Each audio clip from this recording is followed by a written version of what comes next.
আপনারা যদি 2002 সালের ভোটার লিস্ট ডাউনলোড করতে চান তাহলে আপনাদের যেটি করতে হবে, প্রথমে ক্রোম ব্রাউজারে এসে আপনাদেরকে লিখতে হবে সিইও ওয়েস্ট বেঙ্গল, এই লেখাটি লিখে সার্চ করবেন।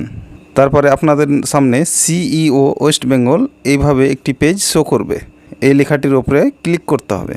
তারপরে আপনাদের সামনে পেজটি এরকমভাবে খুলে যাবে। এখানে এই যে লেখাটি দেখছেন এখানে যাচ্ছে, এই লেখাটির উপরে আপনাকে ক্লিক করতে হবে। তারপরে আপনার সামনে ইলেকটোরাল রোল ভোটার লিস্ট এভাবে শো করবে। তারপর এখানে ডিস্ট্রিক্টের নেমগুলো শো করবে। আপনি যেই ডিস্ট্রিক্টের লেখা দেখতে চাইছেন সেটি এখান থেকে সিলেক্ট করে নেবেন।